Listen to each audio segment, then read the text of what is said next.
Shalom, selamat pagi dan salam sejahtera bagi kita dimanapun Anda berada. Dan juga selamat ulang tahun bagi yang merayakan hari ulang tahun kelahiran dan ulang tahun pernikahannya. Saya yakin percaya kasih dan anugerah Tuhan selalu menyertai kehidupan Anda.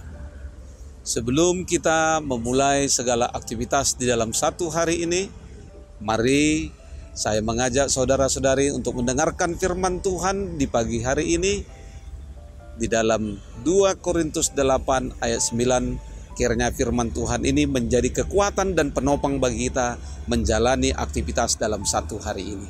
Beginilah firman-Nya. Karena kamu telah mengenal kasih karunia Tuhan kita Yesus Kristus, bahwa Ia yang oleh karena kamu menjadi miskin, sekalipun Ia kaya, supaya kamu menjadi kaya oleh karena kemiskinannya. Demikian firman Tuhan.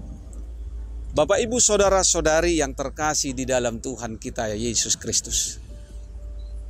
Bayangkan jika Anda menjadi penguasa dunia ini, menjadi orang kaya dan orang yang paling berpengaruh di dalam dunia ini.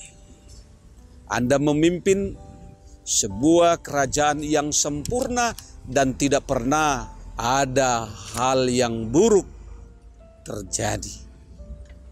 Anda selalu memakan makanan yang enak dan mahal. Anda memiliki banyak para hamba-hamba yang dapat membantu segala keperluan Anda. Anda dapat melakukan segala sesuatu yang dapat menyenangkan kehidupan pribadi Anda. Itu terdengar seperti sebuah kehidupan yang begitu luar biasa dengan sempurnanya. Dan sekarang coba bayangkan kembali jika suatu hari Anda diminta untuk meninggalkan itu semua dan menjadi orang miskin dan hidup dalam sebuah bangsa yang melarat, yang menderita, yang susah, yang tidak dapat makan seperti mana yang Anda nikmati ketika Anda memiliki semuanya.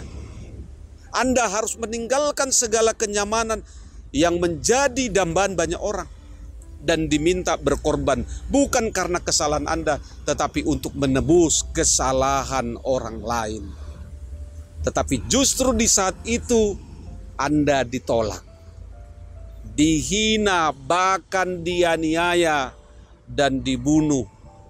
Apakah Anda mau? Anda bersedia? Apakah Anda siap menghadapi hal seperti itu? Saya yakin dan percaya kita semua tidak akan pernah mau melakukan itu. Satu-satunya yang mau melakukan itu hanyalah Yesus.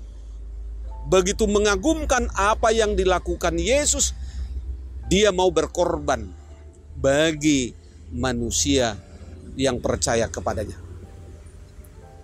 Kita begitu hebat untuk menjaga diri kita.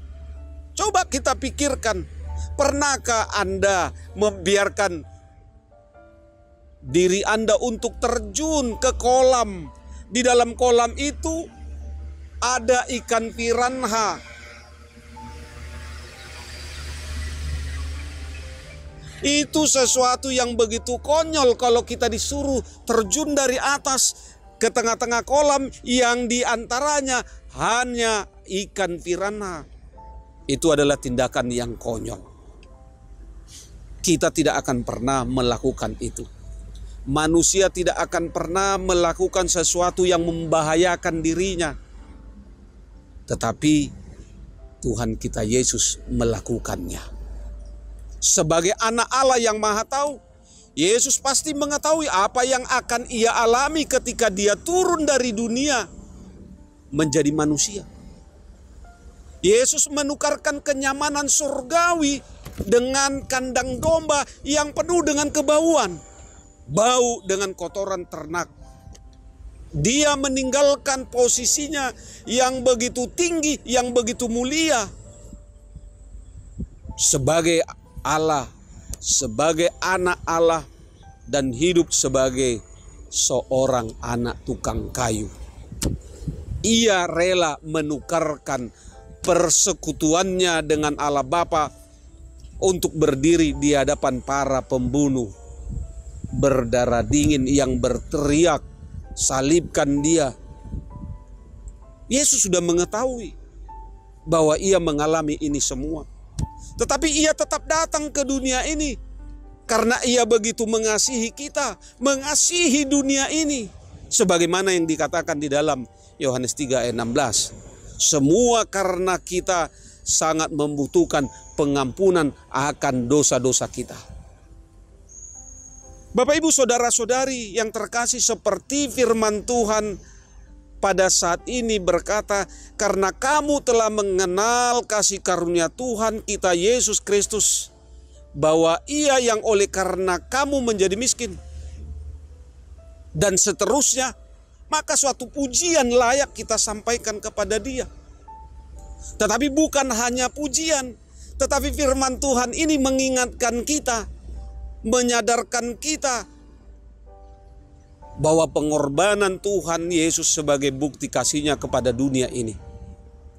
Dan dia juga mengajak kita untuk turut serta ambil bahagian dalam kekayaan anugerah ini, yaitu mau berbagi kepada sesama dalam pelayanan kasih.